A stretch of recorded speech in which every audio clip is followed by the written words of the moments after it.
Hi, everybody, and welcome to another social media missing persons case. And I'm your host, Teresa Signs, and I want to talk about this case. This case is a very old case, okay? But it was very interesting on his story. And this one is this guy that they're looking for was Theodore Malcum Franks. He was only 19 years old. He was from Middletown, Ohio.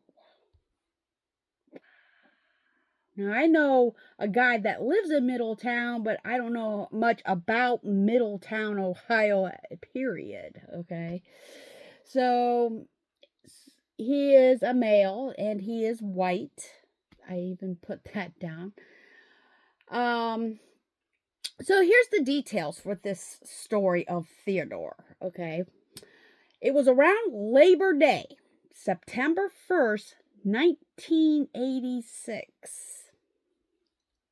He got into a fight with his wife. Whoa. He was married? Age 19? See, that's kind of edgy, you know? That is a kind of edgy age to get married at the time, maybe. But now these days, it doesn't matter. Maybe he got forced or to get married to this lady and they got into a big fight. So for him to go cool down, he decided to go to his sister's apartments. And he also asked his sister for a ride to go to a gas station. Now, the gas station's address is 3000 block of Roosevelt Boulevard, Vacancy, Jackson. He wanted to buy cigarettes, just like this one, you know. Once they got to the gas station, he got out of the car before even his sister even could park the car. You know, he just jumped out and took off. I would be freaking out if I was the sister. Totally. I would be freaked out if my brother jumped out of the car before I even parked my car, okay? Two other people were seen chasing him down the road. Now, I don't know where, east, west, north, south, I do not know. It doesn't tell me.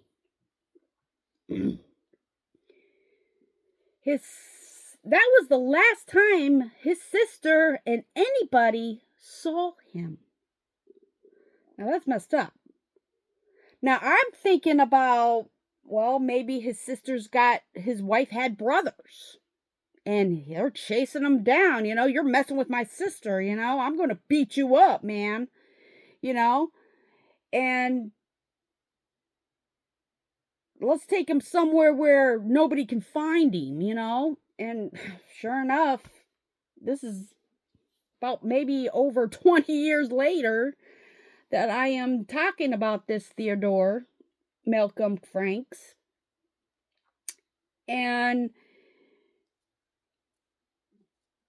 the wife must have called her brothers to go beat him up, you know, because they got in this big, huge fight on Labor Day, which they should be celebrating Labor Day, like a picnic or a family coming over for a cookout or, you know, but no, he decided to go to his sister's house for her to take him to a gas station. Now, when the police got back to his sister's apartment, his sister said that his behavior was acting strange. I mean, he was acting, I think he was, and bizarre. Now, what I think is he was afraid. Somebody was after him because he's messing with somebody's sister or dad or daughter, whatever. Here's another strange thing about this story is he had 2 daughters.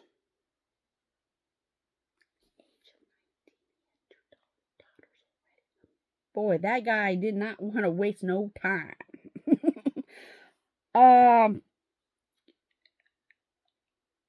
So I went back on Google Maps to check out this gas station. The gas station is now a BP station.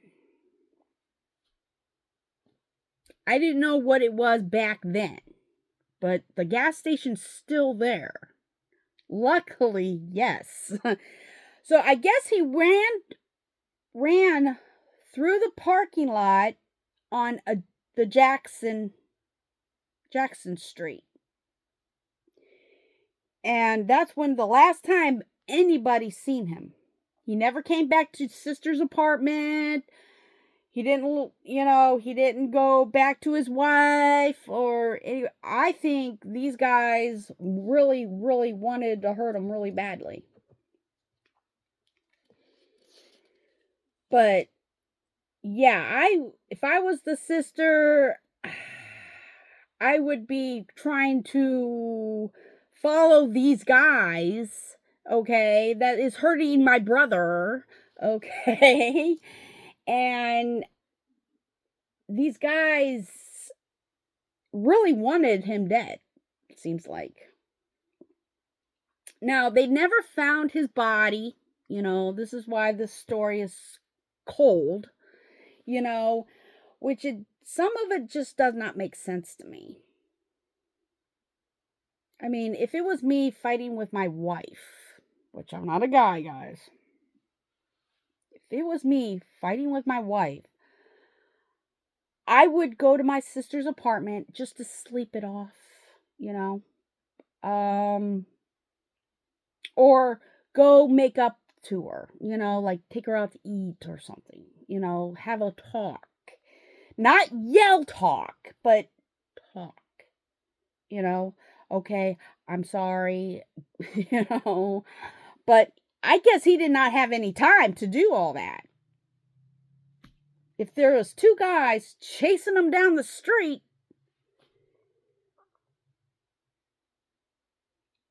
I would be running too to kill. Now, his sister, man, like I said, I would be freaking out. I'll be chasing him before they even get to a dark alley or a dark road, and say, come on, brother, let's go. And I would drive him somewhere, because they're walking, I would take him anywhere out of freaking town even, let's go get a hotel, bro. Let's go. That's what I would have done. I wouldn't be like,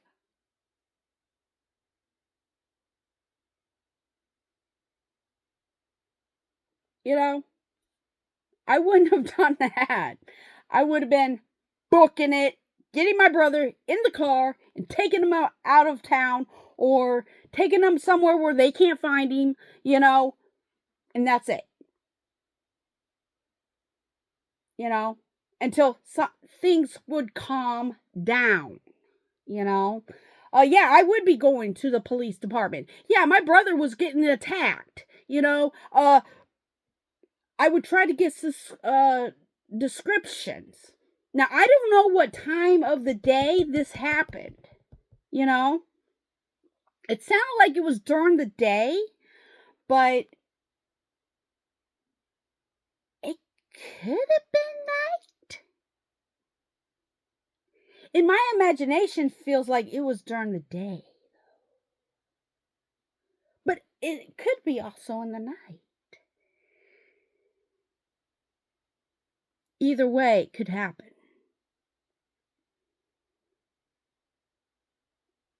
I don't think he ever got his cigarettes. I don't think he even got into the gas station to get the cigarettes.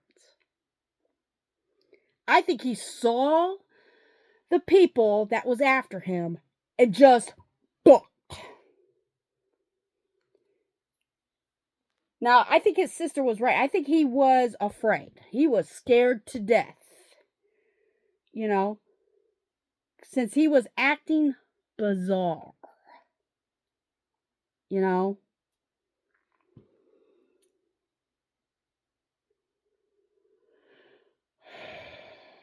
Yeah.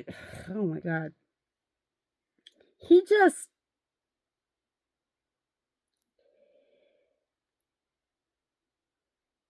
I bet you his sister was so in shock.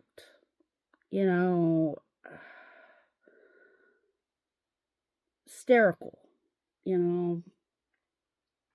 But Theodore, if you're out there, please come home. I know you're about 58 years old right now, you know. I don't know what happened, you know. I don't know what the fight was about, you know. Maybe his girl can, you know, explain it. And I don't think she's going to come forward because she's probably in her 80s now. Because this is over 20 years old, you know. Maybe we could talk to her two daughters. His two daughters. You know, they probably was really young when their father got murdered. I feel, you know, I'm feeling touched. And the reason I'm feeling touched about this is because the kids don't have a dad no more. And it feels. So, yeah, they must have had a gun. They must have had a knife in their pockets.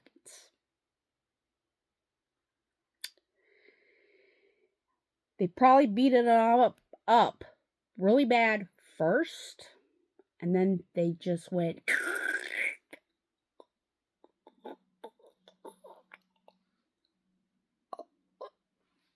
That's probably what happened.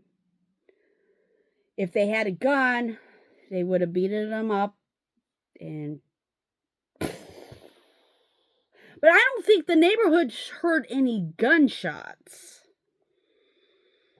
So if you are exploring in the Middletown area in Ohio, you might want to check out this case. Maybe go back to the footsteps, you know. I don't know where his sister's apartment is. If they gave me an address of his sister's apartments, I might go check it out myself. But it happened at the gas station. So I'm trying to review everything. What would I do if I was a detective? Or, you know, this is we're not going to find no bodies in this one. I think the animals already ate them. If they put him down the river, he is long gone. He's already in the ocean. You know, in the wooden areas, you might can check the area that has wooden areas, but it's going to be impossible. It is definitely going to be impossible for this one. So let's hope that we can reopen this case and see if we can get some more answers. If anybody's seen anything that day, even if it was during the day, maybe kids were out playing and they're just too scared to come forward and they're grown up now. Somebody must have seen something. Oh, you could even go ask the teller. Sometimes he might be taking out the trash because the trash is in behind the building. We could, you go back, but I bet you that teller is not there anymore. But that is a bad and a mystery case. I'm calling it. I'm calling the Theodore Malcum Franks a mystery case. So you guys take care, and I hope I can catch you some other time. I will be making up stories. Actually, I'm not making up stories. Actually, these are real stories that I'm doing. Okay. I'll get my mind what I believe in. I'll probably get some old ones. I'll probably get some new ones. Uh, it's very interesting that I'm really want to do this because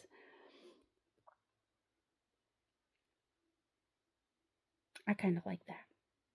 So you guys take care and have a lovely day, and I'll see you in the next video.